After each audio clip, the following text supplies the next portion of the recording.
방문이라고 하는 제목으로 여러분들과 함께 말씀 나누도록 하겠습니다. 여러분들 다 고향이 있으시죠? 그렇죠? 네.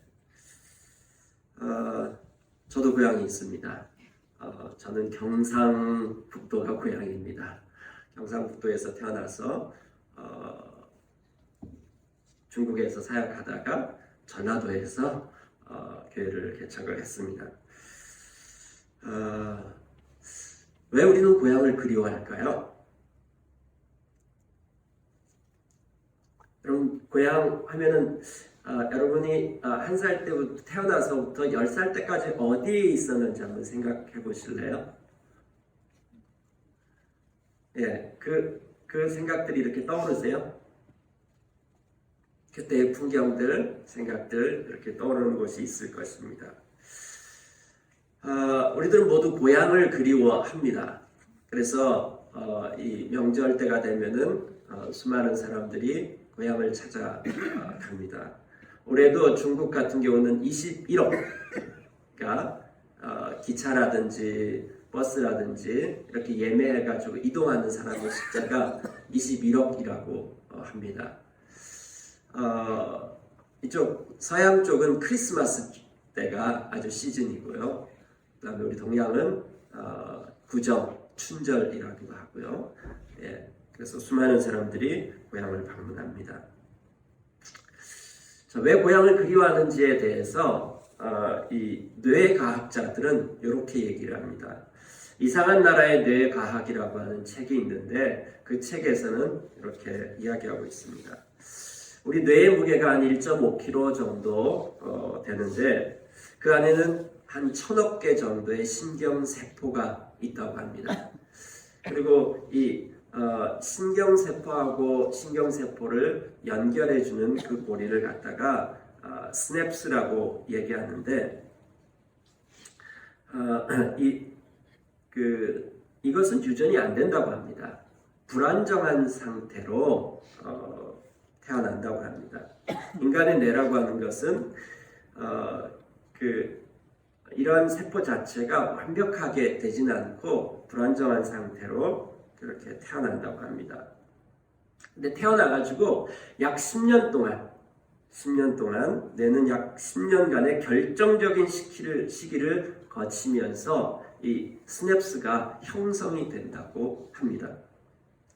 그래서 결국 이 10년 동안 뭘 경험했느냐가 굉장히 중요하게 되는 것이죠. 어릴 적 경험한 먹었던 음식들, 그 다음에 들었던 소리들, 보았던 얼굴과 풍경들, 이런 것들이 우리의 뇌를 완성시키는 그런 요소들이 된다고 합니다. 현대인들이 이런 존재적인 외로움을 겪는 것은 아마도 이 고향이 없는 세대이기 때문에 그렇습니다. 왜 고향이 없는 세대냐면요, 너무 빨리 바뀌어요. 그래서 우리가 자랐던 그곳에 가면 그 모습이 없어졌어요. 예, 이게 그대로 남아 있어야지 방문하면은 이게 떠올리기도 하고 그런데 이젠 상상 속에만 있는 것이죠. 저희 아이들은 4살 3명이 있는데 4살, 2살, 그 다음에 태어난 지 100일 됐을 때 중국으로 갔습니다. 2003년에 가서 거기에서 이 16년을 있었으니까 10살 될 때까지 거기에서 살았습니다. 특별히 두 번째 이사 간 곳에서 8년을 살았으니까 이 아이들에겐 거기가 고향입니다. 이 아이들의 소원은 나중에 커가지고 거기에 집을 사는 것입니다. 그리고 우리 둘째가 한번 이 사춘기 때 집을 나간 적이 있는데 어디 갔나 봤더니만은 버스며 정거장 가가지고 어렸을 때 자랐던 거기 가 있더라고요. 그게 가출이었습니다. 그곳이 고향이고 천국처럼 그렇게 느껴졌던 것이죠. 오늘 성경 본문에 가보니까 여기에도 고향 이야기가 나오고 있습니다. 우리 다 같이 이사야서 35장을 한번 그렇게 길지 않거든요. 그래서 35장 전체를 한번 잘 교독하면서 읽어보도록 하겠습니다. 광야와 메마른 땅이 기뻐하며 사막이 백합화처럼 피어 즐거워할 것이다.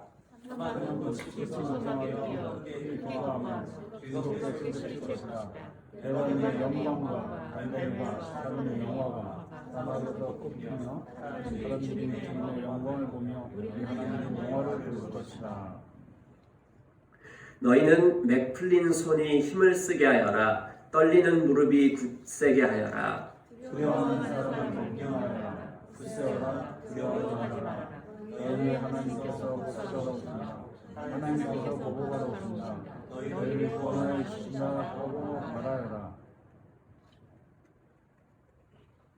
그때 눈먼 사람의 눈이 밝아지고 귀먹은 사람의 귀가 열릴 것이다. 그때 다리 저는 사람이 사슴처럼 뛰고 암을 못하던 하가 물을 흘릴 것이다. 암에서 물이 솟고 사막에 샘물이 흐를 것이다. 뜨겁게 타오르던 많은 땅이 연못이 되고 메마른 땅은 물이 쏟아져 나오는 샘이 될 것이다. 승냥이 떼가 뒹굴며 살던 곳에는 풀 대신에 갈대와 왕골이 날 것이다. 거기에는 큰 길이 솟을 것이니 그것을 거룩한 길이라 부를 것이다. 끝까지 못한 자는 그리로 다닐 수 없다. 그리로 다닐 수 있는 사람이 될 것이다. 악한 사람은 그 길로 다닐 수 없고 어리석은 사람은 그 길에서 소상거리지도 못할 것이다. 거기에는 사자가 없고 사나운 짐승도 그리로 지나다니지 않을 것이다. 그 길에는 그런 짐승들은 없을 것이다. 오직 구원받은 사람만이 그 길을 따라 고향으로 갈 것이다. 주님께 성령받은 사람들이 예루살렘으로 돌아올 것이다. 그들이 기뻐 노래하며 시온에 이를 것이다. 기쁨이 그들에게 영원히 머물고 즐거움과 기쁨이 넘칠 것이니 슬픔과 간식이 사라질 것이다. 네, 이 이사야서 35장은 이스라엘이 망했잖아요. 망하고 난 다음에 바벨론 포로에 끌려가 있는 것입니다. 그래서 지금 그 바벨론에서 예루살렘으로 돌아가려면은 사막도 있고요. 네, 거리가 멉니다. 1500km 정도 되고 거리가 멉니다. 그 고향을 떠난 실향민으로 지금 살아가고 있습니다. 근데 거기 길이 난다라고 하네요. 누군가가 찾아올 것이래요. 한 왕이 올 것이고 그 왕이 너희로 하여금 돌아오게 만들 것이다. 뭐 이런 것을 지금 노래하고 있는 것입니다. 그래서 사막에다 길을 낼 것이고 그때 너희들이 돌아오면서 기뻐하면서 춤출 것이다. 뭐 그렇게 얘기하고 있는 것입니다. 우리나라도 남북이 갈라져 있잖아요. 그래서 고향이 있어도 가지 못하는 실향민들이 있습니다. 70년째 못 가고 있는데 이 이스라엘 백성들도 70년 동안 고향에 방문하지 못했었죠. 그럼 우리의 고향은 어디일까요? 각자 우리 개개인마다 고향이 있을 것입니다. 하지만 또 어떤 사람은 이렇게 얘기하더라고요. 어머니가 있는 곳이 고향이다. 맞는 소리인 것 같아요. 고향의 형체가 사라질 수도 있고요. 하지만 어머니가 있는 곳이 고향인데 근데 또 조금 봐보면은 100% 맞는 소리인데 조금 부족합니다. 왜냐하면요. 어머니의 어머님이 또 있잖아요. 그렇죠? 어머니는 또 자신의 어머니가 있는 곳. 그럼 그 어머니는 또 그 어머니가 있는 곳. 이렇게 올라가다 보면은 도대체 우리의 고향은 어딜까? 진정한 사람들의 진정한 고향은 어딜까? 오늘 여러분들한테 알려드리도록 하겠습니다. 여러분의 고향은 이곳입니다. 창세기 2장 8절 한번 봐볼까요? 주 하나님이 동쪽에 있는 에덴에 동산을 일구시고 지으신 사람을 거기에 두셨다. 저 동쪽이라고 하는 말은요, 처음에라고 하는 말도 됩니다. 방향 동쪽도 되지만은 처음에라고 하는 말입니다. 하나님께서 세상을 창조하신 그 처음에 에덴의 동산을 일구시고 지으신 사람을 거기에 두셨다. 저 사람이라고 하는 말, 아담이라고 하는 말이 사람이라고 하는 뜻이거든요. 그러니까 우리의 모든 어머니의 어머니 이렇게 따져 올라갔을 때 맨 처음에 그 사람이 누구냐면 아담이잖아요. 하나님께서 아담을 어디에 두셨냐면 에덴 동산에 두셨습니다. 여러분의 고향이 에덴인 것에 대해서 알고 계십니까? 고향 방문해 본 적 있으세요? 네? 제가 살던 고향에 오랜만에, 정말 오랜만에 가봤습니다. 저는 11살 때 고향을 떠났거든요. 그리고 이제 서울에 와서 계속 살았습니다. 그리고 한동안 못 갔습니다. 대학 4년 때 이제 신검 받으러 군대 가기 위해서 신검 받으러 한번 가고, 그 이후에는 제가 선교지에 나가 있었고 하니까 계속 못 가다가 선교지에서 잠깐 들어왔을 때 한번 가본 적 있습니다. 그때 너무 충격적이었습니다. 너무 작아졌어요. 고향의 모든 것들이. 예전에는 그렇게 컸던 것들이 너무 작아졌더라고요.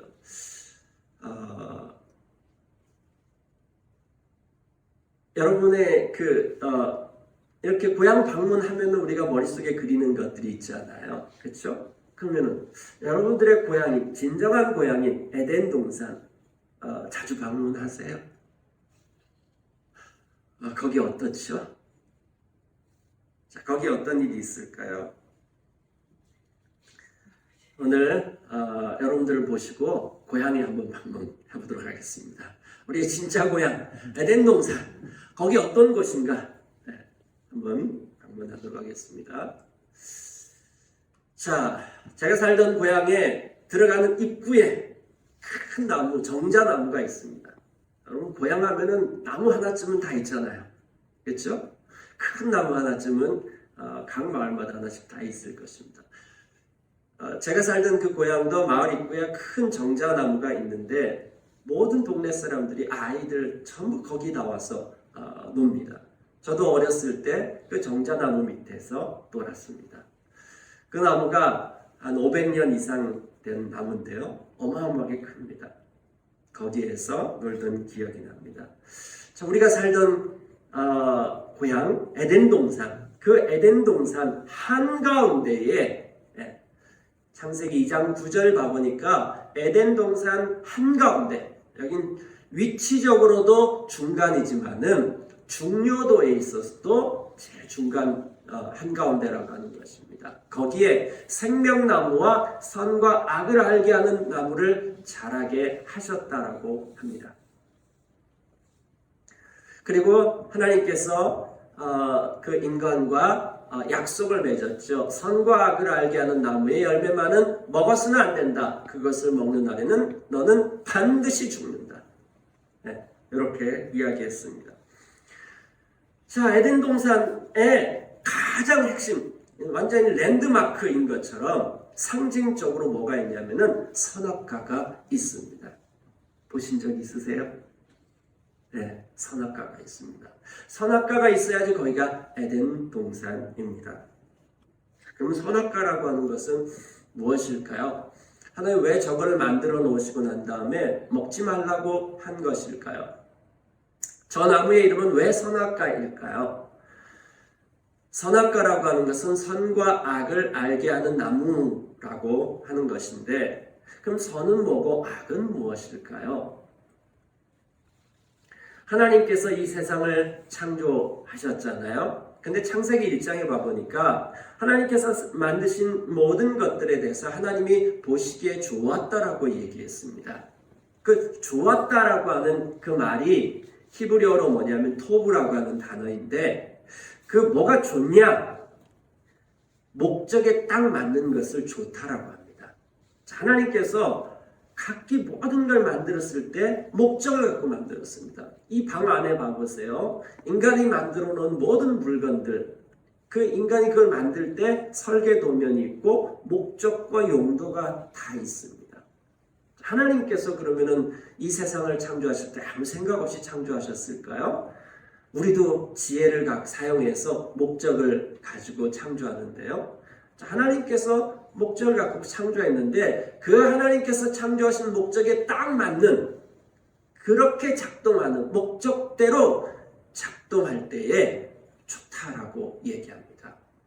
그걸 또 다른 말로 하면 선하다. 여러분 성경에서 착하다 이런 표현 나오잖아요. 그럼 전부 다 그건 뭐냐면 하나님의 창조 목적, 하나님의 목적대로 살 때에 착하고 충성된 종아 이렇게 얘기하는 것입니다. 선하다, 다 그런 말입니다. 아름답다, 의롭다, 거룩하다, 이게 전부 같은 의미입니다. 자, 하나님의 창조 목적대로 사는 것, 그게 선한 거고요. 그렇지 않은 것이 악입니다. 자, 그러면요, 여러분, 선과 악을 판단하는 기준이 무엇일까요? 선과 악을 판단하는 기준은 하나님이시잖아요. 왜요? 하나님이 창조했으니까. 하나님이 그 목적 갖고 창조했으니까 하나님만이 선하고 악한 것, 이 창조 목적을 갖고 이 목적을 만드신 분이 하나님이시기 때문에 유일하게 그것을 판단하실 수 있는 분이 하나님이시다라고 하는 것입니다. 자, 고대 근동의 저 모세 세대 때의 다른 책들 가운데, 다른 나라의 책들 가운데 선과 악을 판단하는 사람들은 전부 왕이었습니다.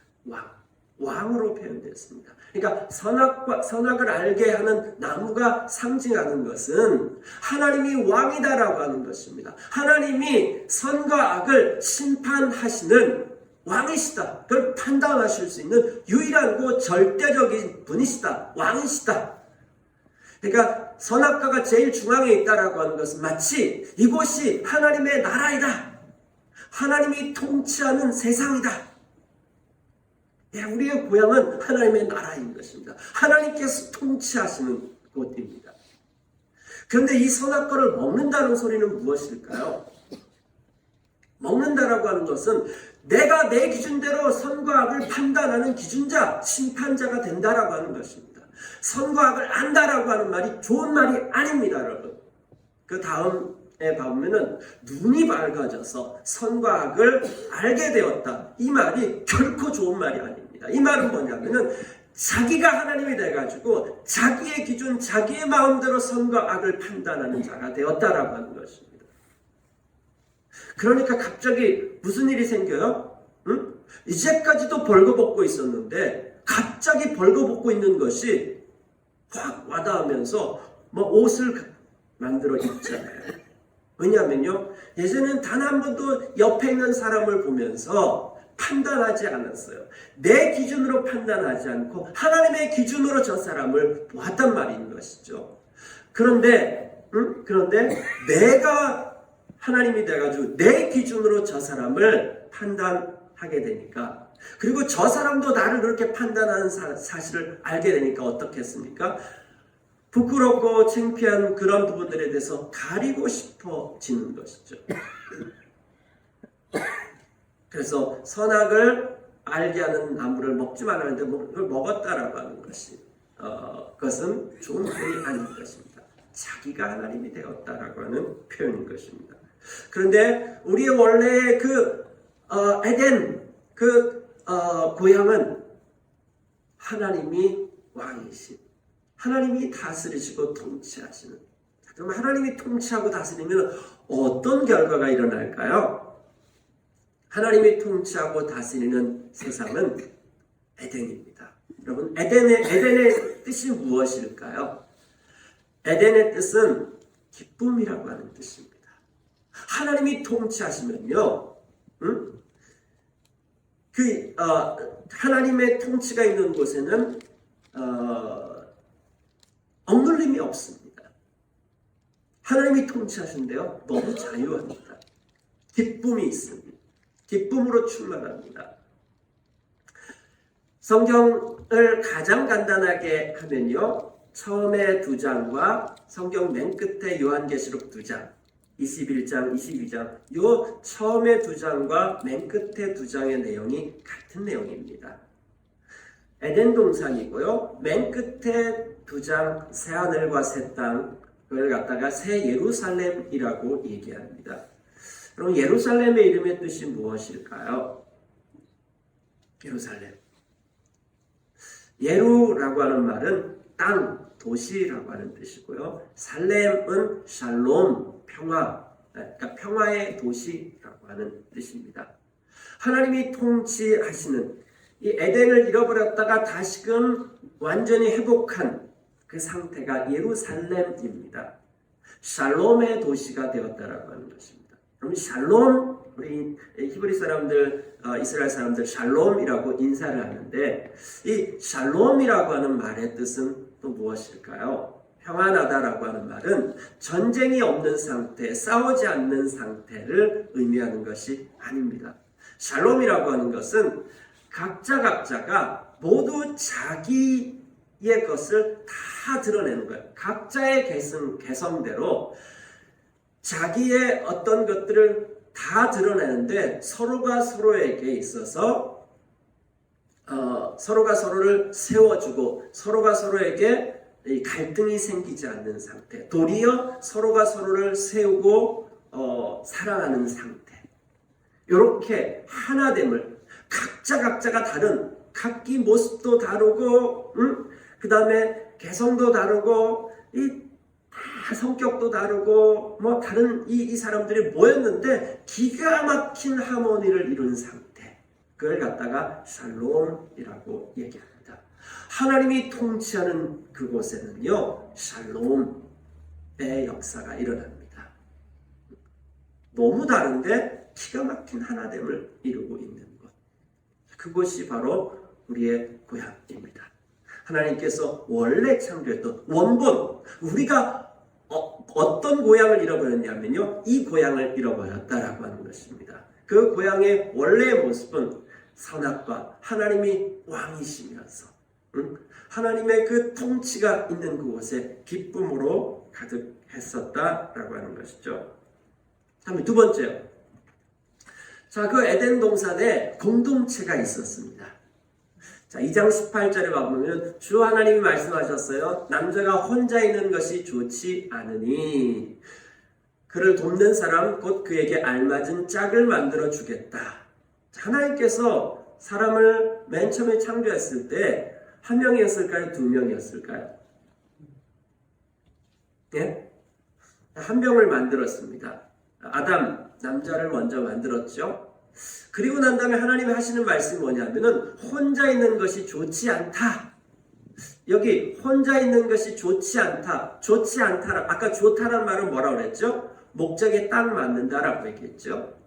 자, 그러면 혼자 있는 것, 이거는 하나님께서 사람을 창조하는 그 목적에 맞지 않는 거예요. 왜 맞지 않을까요? 왜냐하면은 하나님께서 사람을 창조하실 때 하나님의 형상대로 창조했는데 하나님은 어떤 분이시냐면은 세 분의 하나님이 계신데 이 세 분의 하나님이 하나됨을 이룬 한 공동체를 이루시는 삼위일체의 하나님, 세 분의 하나님이 계신데 이 세 분의 하나님이 각각의 역할이 다른데 기가 막힌 공동체 하나됨 유니티를 이루고 계신 삼위일체 공동체의 하나님이시라. 그러니까 혼자는 아무리 잘났어도요, 아무리 탁월하더라도 절대로 공동체가 될 수 없습니다. 그래서 하나는 그거는 인간의 모습이 아닌 것입니다. 혼자 있는 것, 이는 인간이 아닌 것입니다. 하나님의 형상이 아닌 것입니다. 하나님의 창조 목적에 맞는 상태가 아닌 것입니다. 우리는 혼자 하려고 이 시대가 흘러가는 그 세대의 모습은 나 혼자 산다입니다. 근데 우리 원래의 고향에서의 모습은요, 혼자 하는 거, 이거 좋지 않은 것입니다. 이거 하나님의 창조 목적 아닙니다. 하나님 닮은 모습 아닙니다, 여러분. 자, 그는 도움이 필요한 사람입니다. 아무리 탁월할지라도 도움이 필요한 사람이에요. 그래서 그를 돕는 사람, 돕는 배필, 여러분, 배필이라고 하는 말은 마주본다라고 하는 말입니다. 여기에서는 짝이라고 하는 말. 개역 성경에서는 배필이라고 되어 있고요. 이건 세번역 성경인데 짝이라고 되어 있습니다. 짝이라고 하는 말이 히브리어 원어에 훨씬 가깝습니다. 왜냐하면요, 배필이라고 하는 말은 마주 서 있다, 마주 본다라고 하는 것입니다. 서로가 서로를 향해 보고 있다라고 하는 말입니다. 서로가 서로를 향하여 있다. 이 삼위일체 하나님도 요한일서에 보면은 태초에 말씀이 계셨고 그 말씀이 하나님하고 함께 있었다라고 하는 표현이 원어로는요, 이 말씀이신 예수님이 하나님을 향해서 있다라고 하는 말인 것입니다. 요 서로가 서로를 향해서 있다라고 하는 말은 뭐냐면은 함께 교제하고 대화한다라고 하는 의미인 것입니다. 그러니까 지금 이 혼자는 대화할 수 없는 것입니다. 공동체를 이룰 수 없는 것입니다. 공동체를 이루는 가장 핵심은 뭐냐면 대화에 있거든요. 근데 대화할 대상이 없는 것입니다. 아담이 혼자예요. 자, 그렇기 때문에 그는 누군가가 그를 도와줘야 돼요. 누군가가 있어야지, 함께 해야지, 그가 공동체가 될 수 있도록 도와줘야 됩니다. 여러분, 여러분이 없어지면 그냥 없어지는 것으로 끝나는 것이 아니라 저 사람이 공동체가 없어집니다. 그러니까 우리는 서로가 서로 사이에 없어지면 안 되는 존재입니다. 네. 옆에 사람들한테 얘기해 줍니다. 꼭 좀 붙어 있어 주세요. 예, 그럼 우리는 공동체가 안 됩니다, 여러분. 네. 같이 있으면서 함께 이 대화하는 대상인 것입니다. 자, 근데 그러면 여기서 질문이 생길 수 있겠죠? 그럼 하나님 처음부터 이렇게 둘이 만들지. 왜 하나 만들어 난 다음에, 이건 아니야. 그리고 이 과정을, 필요할까요? 자, 하나님께서 처음부터 두 사람 만들어 놓고 명령하는 것입니다. 자, 니네 둘은, 하나야. 한 공동체야. 그러니까 반드시 이렇게 해야 돼. 명령하잖아요. 인격적인 것을 명령하면 폭력이 되어집니다. 하나님께서 우리를 그렇게 할 때 그렇게 하지 않으시고 자발적으로 하셨습니다. 그래서 스스로 깨닫기를 원하셨습니다. 아담을 만들고 난 다음에 하나님께서 저 말씀하시고 난 다음에 뭐 하신 줄 아세요? 동물 이름 지어보라고 얘기해요. 그래서 동물 이름을 막 짓다가 뭘 발견합니까? 대화 상대가 되는 사람이 없다는 것을 발견합니다. 동물들 가운데 자기하고 함께 대화를 이루면서 짝이 될 만한 것이 없다는 사실을 발견했을 때 그때 하나님께서 다시 저 말씀을 하십니다. 그에게 알맞은 짝을 만들어 주겠다 하고 사람을 만들어 필요성을 느끼고 그걸 깨달았을 때 그때서야 하나님께서 그 일을 하신 것이죠. 그리고 난 다음에 이렇게 얘기하는 것입니다. 그러므로 아내와 결합하여 한 몸을 이룬다. 둘이 한 몸 이루는 삼위일체 하나님을 닮은 이위일체가 되는 것. 이게 우리의 원래의 모습. 우리 고향 사람들이 이렇게 살았다고요. 이게 우리 고향 사람들의 모습입니다. 자, 그리고 벌거벗었으나 부끄러워하지 않았다. 이 말은 좀 문학적인 표현이겠죠. 뭐냐면요, 서로가 서로에게 있어서 하나도 감추는 것이 없이 완전히 투명하게 하나됨을 이루었다라고 하는 것입니다. 여러분, 뭔가 감추는 관계는요, 절대로 하나됨이라고 하는 신비를 경험하지를 못합니다. 성경은 하나됨의 신비라고 얘기하는데 그 신비로움, 공동체의 신비, 하나됨의 신비, 그 깊이, 이거를 경험하지 못하고 살아가는 것은 왜인 줄 아세요? 부부관계도 그렇고 교회 공동체도 그렇고 감추는 것이 많으면요, 절대로 하나됨의 신비라고 하는 것은 도달하지 못합니다, 여러분. 그래서 서로를 오픈하고 나누고 이렇게 했을 때 그 안에 신비를 경험합니다. 있으면 있을수록 저 인간이 아니라 있으면 있을수록 놀라운 신비다라고 하는 것을 경험하게 되는 것입니다. 그것이 우리의 원래의 모습, 우리 고향의 모습입니다. 자, 세 번째는요. 자, 거기에는 사명이 있습니다. 1장 28절에 가보니까 하나님께서 그들을 만드시고 창조하시고 난 다음에 그들에게 복을 주시면서 생육하고 번성하여 땅에 충만하여라, 땅을 정복하여라, 모든 생물을 다스려라, 이렇게 얘기했습니다. 예, 정복하고 다스려라 라고 하는 말을 창세기 2장 15절에는요, 주 하나님이 사람을 데려다가 에덴 동산에 두시고 그곳을 맡아서 돌보게 하셨다라고 하는 것입니다. 예, 우린 다스린다라고 하는 이 표현을 들으면 어떤 느낌이 듭니까? 응? 다스린다라고 하면은 그렇게 별로 썩 기분이 좋지 않습니다. 예. 이 왕이 다스릴 때도 그렇고, 이 대통령제 때도 그렇고, 위에 있는 사람, 그러니까 위에 있는 사람과 아래에 있는 사람,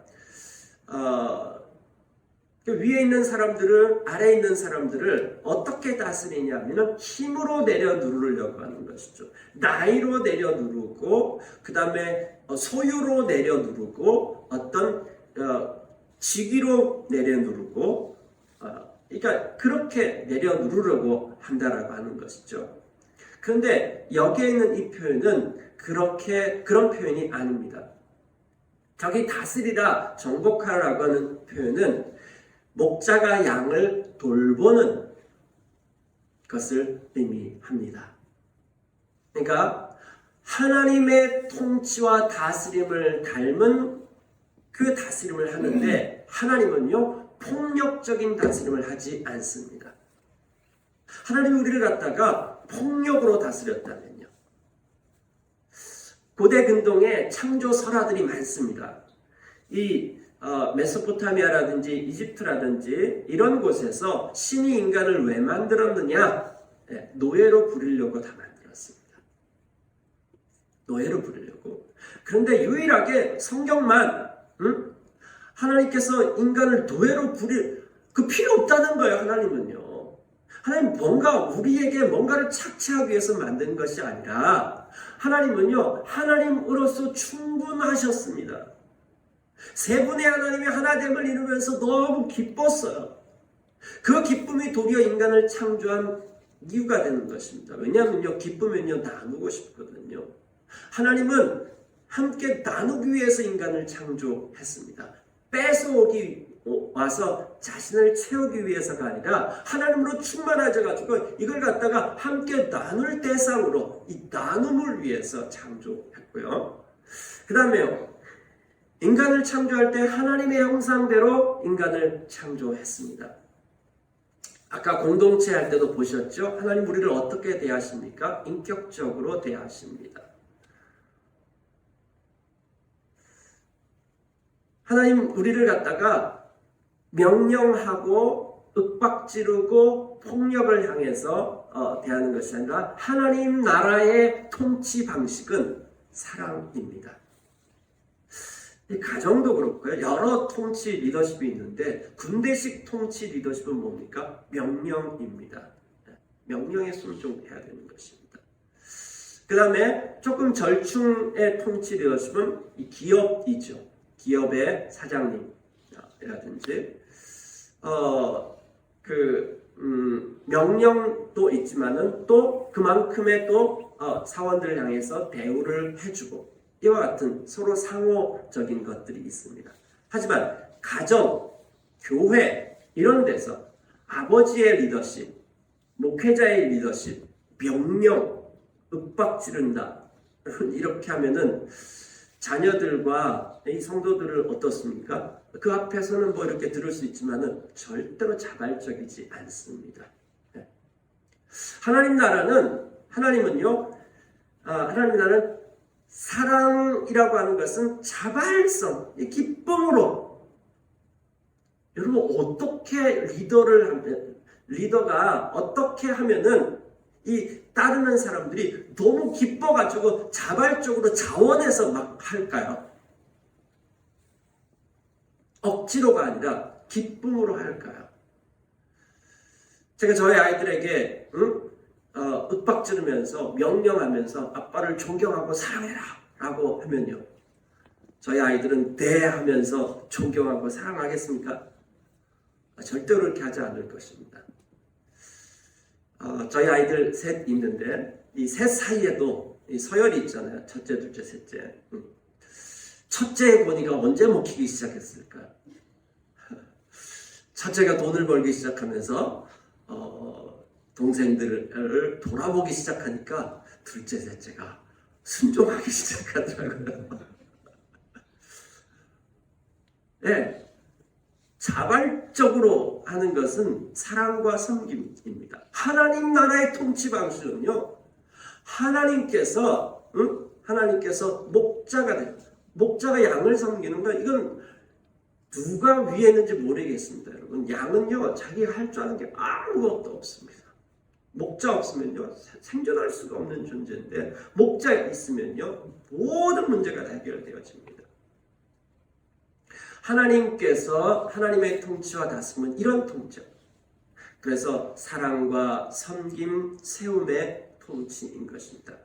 우리로 하여금 이것을 그 에덴 동산에서 어떻게 살라고 하냐면은, 에덴 동산은 하나님 주셨는데 기쁨의 동산인데 완전히 다 세팅돼가지고 100% 완성, 그리고 앞으로 더 필요도 없어, 그냥 딱 고정되어져 있는 그 에덴 동산이 아닙니다. 이 에덴 동산은요, 마치 자전거 타는 것처럼 계속해서 페달을 밟아야지 갈 수 있는, 결혼했다고 해서 부부 관계가 자동적으로 좋아지지 않습니다. 이런 관계라든지 이런 것들은 계속해서 그 밭을 일구고 경작을 하고 돌보아야 될 것입니다. 에덴 동산은 그런 것입니다. 자동이라든지 고정되어 있지 않습니다. 저기에는 사랑과 섬김과 나눔을 통해 가지고 순종하기 시작했을 때 저 에덴은 점점 더 풍성해지는 그런 곳입니다. 우리는 이 시대에 소유를 통해서, 내가 얼마나 많은 것을 소유했는가를 통해서 자기의 존재감을 확인합니다. 그래서 더 많은 것들을 소유하기 위해서 자꾸 남의 것들을 뺏어다 자기에게 채웁니다. 그 다음에요, 우리는 섬기는 것이 아니라 섬김을 받는 것에서 자기의 존재감을 확인합니다. 얼마나 많은 사람들이 나를 위해서 일하고 있고 내 밑에서 뭘 하고 있고 내가 그 위에 리더십으로 있느냐라고 하는 것 안에서 자기의 존재감을 찾습니다. 그러나 맨 처음에 우리의 모습은 뭐냐면, 내가 나를 통해서 얼마나 많은 것들이 흘려보내졌느냐, 이게 기쁜 곳. 그게 하나님 맨 처음에 창조했을 때 우리의 모습입니다. 나를 통해서 사람들이 세워지고, 그 다음에 그들을 위해서 사랑하고, 이런 가운데서 자기의 존재감을 느끼고 풍성함을 느끼는 것, 이게 우리의 원래의 모습, 우리 고향 사람들이 사는 모습입니다. 네 번째는요, 자, 거기에 강 하나가 에덴에서 흘러나왔습니다. 강의 근원, 생수의 근원이 이 에덴 동산에 있었습니다. 강 하나가 흘러나와서 동산을 적시고, 에덴에 그렇게 많은 풍요함이 이 강 때문입니다. 네. 에덴을 지나서는 네 줄기로 갈라져서 네 강을 이루었습니다. 에덴에서부터 네 강이 유프라테스, 티그리스, 히데겔, 이런 기손강, 이런 강들이 흘러나오잖아요. 이건 온 세상 사방을 향해서 흘러갔다라고 하는 것입니다. 여러분, 에덴이라고 하는 말은 기쁨이라고 하는 뜻이고요. 이 에덴의 풍요함은 그냥 가둬둘 수 없습니다. 고인물이 될 수가 없는 것입니다. 왜냐하면요, 에덴이라고 하는 것은, 기쁨이라고 하는 것은 가득 찰 뿐 아니라 흘러 넘치는 것입니다. 그런데 여러분, 그 강의 발원지가 어딜까요? 바로 선악과입니다. 이 모든 것의 근원지가, 선악과가 뭐라고 그랬습니까? 하나님이 왕이시다라고 하는, 그분의 통치권을 인정하는 그곳에서부터 생명을 주는 강. 요한복음 7장에 너희가 예수 그리스도를 믿을 때 어떤 일이 난다고 얘기했습니까? 그 배에서 생수가 강물처럼 흘러날 것이다. 바로 창세기 2장 10절의 내용입니다. 그 일들이 예수 그리스도, 예수를 왕으로 모셨을 때에 너희들 가운데 그것이 회복되어진다라고 하는 표현입니다. 그것은 우리만 채우는 정도가 아닙니다. 우리를 통해서 흘러가기 시작합니다. 그래서 흘러가서 또 다른 에덴을 만들고 맙니다. 그래서 어떤 일이랍니까? 생육하고 번성하여 충만하게 되어지는 고정된 상태가 아니라 이게 계속 갱신이 일어나서 더 충만한 상태가 되어지는 것. 이게 에덴의 모습입니다.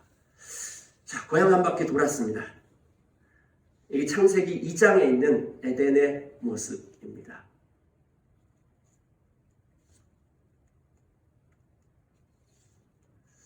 자, 이 에덴으로 가는 길, 우리는 에덴을 떠나가지고 에덴에서 쫓겨났습니다.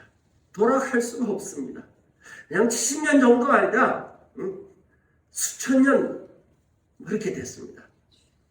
그런데요, 요한복음 14장 6절 우리 다 같이 한번 읽어볼까요? 시작. 예수께서 그에게 말씀하셨다. 나는 길이요 진리요 생명이다. 나를 거치지 않고서는 아무도 아버지께로 갈 사람이 없다. 예, 예수님께서 여기서 뭐라고 얘기했습니까? 나는 길이요 진리요 생명이다. 여러분 이 말이 무슨 말일까요? 아까 이사야서 35장 그 말이 나를 통해서 성취된다 이 말을 한 것입니다. 700년 전에 이사야 선지자가 예언했던 그 일이 내일 이제 요한복음 14장 요건 이제 예수님 최후의 만찬 때 얘기했잖아요. 내일 내가 십자가에 못 박혀 죽는 것을 통해서 그 길은 뚫린다.